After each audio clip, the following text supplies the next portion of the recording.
دی کہ میں بتائے دیتا ہوں کہ میرا نبی کب سے تھا، میں کب سے درود پڑھ رہا ہوں اور ان کی حال کب سے ہے، یا اللہ بتائیں۔ اللہ تبارک و تعالیٰ کی آواز آئے گی، وَإِذْ قُلْنَا لِلْمَلَائِكَةِ اسْجُدُوا لِآدَمَ فَسَجَدُوا، میں نے ملائکہ کو حکم دیا کہ آدم کا سجدہ کرو، میں نے ملائکہ کو حکم دیا کہ آدم کا سجدہ کرو۔ اب یہاں پہ اللہ تبارک و تعالیٰ فرما رہے کہ میں نے ملائکہ کو حکم دیا، یہ نہیں فرمایا کہ میں نے اپنے ملائکہ کو حکم دیا۔ جب حضرت آدم کو سجدہ کروانے کی بات آ رہی ہے، اب بشر کو سجدہ کروانے کی بات آ رہی ہے، تو پروردگار عالم کی آواز آ رہی ہے کہ میں نے ملائکہ کو حکم دیا۔ جب محمد و آل محمد پر درود پڑھوانے کی بات آ رہی ہے تو پروردگار عالم کی آواز آتی ہے کہ میں نے ملائکہ کو نہیں بلکہ میں نے اپنے ملائکہ کو حکم دیا۔ ابھی نہیں سمجھے؟ جب حضرت آدم کو سجدہ کروانے کی بات آ رہی ہے تو آواز آ رہی ہے کہ میں نے ملائکہ کو حکم دیا۔ اب یہاں پہ آواز آ رہی ہے کہ میرے ملائکہ، میرے ملائکہ، تو اب پروردگار عالم نے بتا دیا کہ جو محمد و آل محمد پہ درود پڑے گا وہ میرا ہے، جو درود نہیں پڑے گا وہ میرا نہیں ہے۔ یہ اللہ کب سے ہیں؟ پروردگار عالم کی آواز آتی ہے، الذی خلق السماوات والارض فی ستۃ ایام ثم استوى علی العرش الرحمن فاسأل به خبیرا۔ پروردگار عالم کی آواز آ رہی ہے کہ میں نے زمین اور آسمان کو 6 دن کے اندر بنایا، اگر یہ بات پوچھنی ہے تو کسی خبیر سے پوچھ لو۔ میں نے زمین اور آسمان کو 6 دن میں بنایا اور جو کچھ اس کے اندر ہے 6 دن میں بنایا، اگر یہ بات پوچھنی ہے تو کسی خبیر سے پوچھ لو۔ اللہ کا نام بھی ہے خبیر۔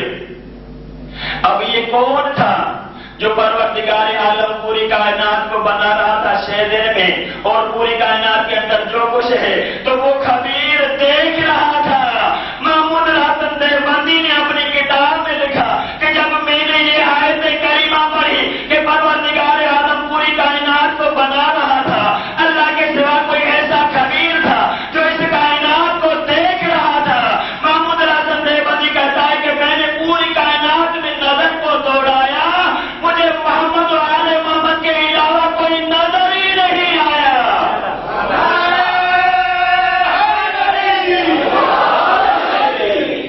کہ پوری کائنات بن رہی تھی، پوری کائنات بن رہی تھی اور خبیر دیکھ رہے تھے، کائنات نہ تھی۔ اب پروردگار عالم نے اس آیت کریمہ میں بتایا کہ پوری کائنات نہ تھی، محمد و آل محمد تھے، آسمان نہ تھے، محمد و آل محمد تھے، زمین نہ تھی، محمد و آل محمد تھے، ملائکہ تھے، محمد و آل محمد نہ تھے، محمد و آل محمد تھے، فرشتے نہیں تھے، محمد و آل محمد تھے، صحابہ نہ تھے، محمد و آل محمد تھے، عرش نہیں تھا، عرش نہیں تھا، محمد و آل محمد تھے، کرسی نہیں تھی، محمد و آل محمد تھے، تارے نہیں تھے، محمد و آل محمد تھے، کائنات میں کوئی چیز نہ تھی، محمد و آل محمد تھے، اللہ ان کے اوپر دم سے درود پڑھ رہا تھا۔ کچھ بھی نہیں تھا اور یہ کائنات ختم ہو جائے گی، اللہ تبارک و تعالیٰ تب تک ان کے اوپر درود پڑھتا رہے گا۔ جن کے اوپر پروردگار عالم درود پڑھے، دنیا نے انہیں بہت ستایا۔ رونے والوں، آج جہلم کی رات ہے، مظلوم کربلا کو فرصت دینے کے لیے آئے ہوئے ہو۔ مخصوصی میں نہیں پڑھوں گا، میرے بعد 6 سال مخصوصی پڑھیں گے۔ مظلوم کربلا کو پرسہ دینے کے لیے عزادار آئے ہوئے ہیں. کیا سوچ کر آئے ہیں کہ آج جائیں گے زہرا کو ان کے لال کا جا کر پرسہ دے کر آئیں گے. رونے والوں، باپ کا ذکر بعد میں ہوگا. میں چاہتا ہوں آج اس معصومہ کا ذکر کروں جس کو حسین بہت چاہتے تھے. آج اس معصومہ کا ذکر کروں رونے والوں جس کی زندگی تھوڑی ہے لیکن دکھ زیادہ ہے. جب کروٹ بدلتی تھی تو دکھ جاتے تھے کان.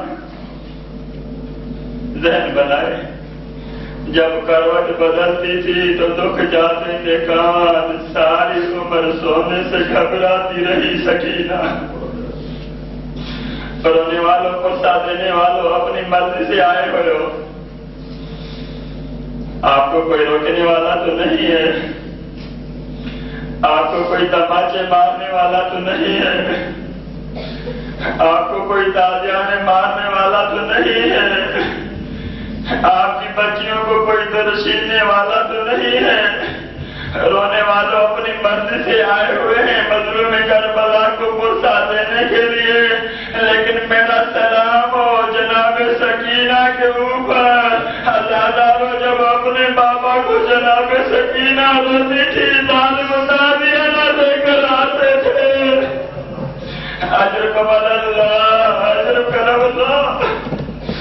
رونے والوں، حسین مظلوم کی 4 سال کی بیٹی سکینہ زندگی تھوڑی ہے لیکن دکھ بہت ہے، ظلم بہت ہے.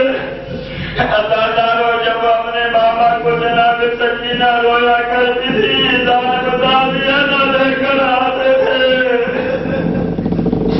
عزاداروں شام غریبہ سے لے کر شام کے زندان تک جناب سکینہ نے سید سجاد سے کم 120 مرتبہ پوچھا ہے سجاد میں اس بازار میں لو لو، حامد میں اس موڑ میں لو لو، حامد میں اس دربار میں لو لو. رونے والوں، مظلوم کی بیٹی اپنے بابا کو روتی ظالم تماچے مارتے.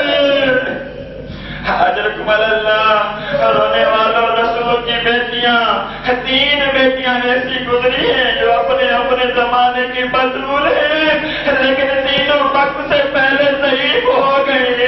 رونے والوں، ایک 18 سال کی جب دربار میں گئی ہے واپس آئی پہلو پہ ہاتھ رکھا. عزاداروں، پہلی 18 سال کی، دوسری 7 سال کی، تیسری 4 سال کی. عزاداروں، رسول کی گھر کی 3 بیٹیاں ایسی ہیں جو وقت سے پہلے ضعیف ہو گئی. رونے والوں، مظلوم کربلا کی بیٹی جناب سکینہ نے 13 سفر کی رات اپنے بابا کو خواب میں دیکھا. اب جیسے ہی بابا کو خواب میں دیکھا جناب سکینہ نے رونا شروع کیا. عزاداروں، شام کا زندان سیدوں کے لیے عزا خانہ بن گیا. اجرکم اللہ. رونے والوں، جیسے ہی کریا بڑھا یزید اپنے محل میں سویا ہوا تھا. ایک مرتبہ اٹھا، سپاہی کو بلایا کہ سپاہی مجھے بتاؤ زندان میں بیویاں کیوں رو رہی ہیں. سپاہی کی آواز آئی، یزید حسین کی بیٹی نے اپنے بابا کو خواب میں دیکھا ہے، اپنے بابا کے لیے بے قرار ہے، اپنے بابا کا سر چاہتی ہے. رونے والوں، یہ باتیں ہو رہی تھی آدھی رات ہوئی یا جناب سکینہ نے جیسے رونا شروع کیا بیویوں نے ماتم کرنا شروع کیا. رونے والوں، پھوپھی اماں سے جناب سکینہ فرماتی کہ پھوپھی اماں ابھی تو میرے بابا آئے تھے، میرے بابا کہاں چلے گئے. بیوی کی آواز آتی، سکینہ تیرا بابا آیا ہوگا لیکن مجھے نہیں ملا. رونے والوں، یہ آواز